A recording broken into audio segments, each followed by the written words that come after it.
20 जानेवारी 2025 भाषण. अध्यक्ष महोदय, पूज्य गुरुजन वर्ग आणि इथे जमलेल्या माझ्या बालमित्रांनो, ग्रामस्थ आणि बंधू भगिनींनो, सर्वप्रथम सर्वांना प्रजासत्ताक दिनाच्या हार्दिक शुभेच्छा. आज आपण भारताचा 76वा प्रजासत्ताक दिन साजरा करत आहोत. मी आपणासमोर नतमस्तक होऊन माझ्या भाषणास सुरुवात करत आहे.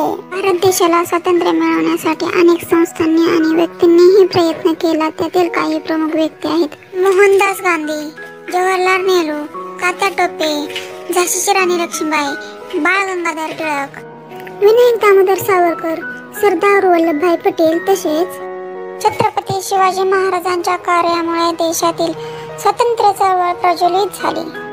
शिवाजी महाराजांचा जन्म शिवनेरी किल्ल्यावर 19 फेब्रुवारी 1630 रोजी झाला. म्हणूनच म्हणता येईल, शिवनेरीवरती एक तारा चमकला, जिजाऊंच्या पोटी सिंह जन्मला. मानाचा मुजरा करते शिवाजी महाराजांना, ज्यांनी मराठी मातीत भगवा झेंडा रोविला, ज्यांनी मराठी मातीत भगवा झेंडा रोविला.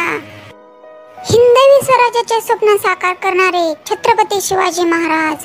शिवाजी महाराजांनी 1645 मध्ये मावळ्यांसोबत स्वराज्य स्थापनेची प्रतिज्ञा केली.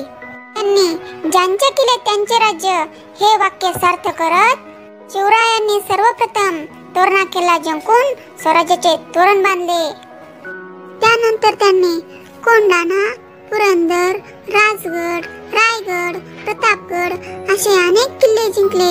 रायगड किल्ल्यावर 6 जून 1674 रोजी शिवाजी महाराजांचा राज्याभिषेक झाला. या सोहळ्यास शिवराज्याभिषेक सोहळा म्हणूनही ओळखले जाते. छत्रपती शिवाजी महाराजांचा मृत्यू 3 एप्रिल 1680 रोजी रायगड किल्ल्यावर झाला. म्हणता येईल, आले किती गेले किती, उडून गेलेले भरारा अजूनही संपला नाही आणि संपणारही नाही माझ्या छत्रपती शिवाजी महाराजांचा दरारा. एवढे बोलून मी माझ्या भाषणास पूर्ण विराम देत आहे. वंदे मातरम. जय हिंद, जय महाराष्ट्र.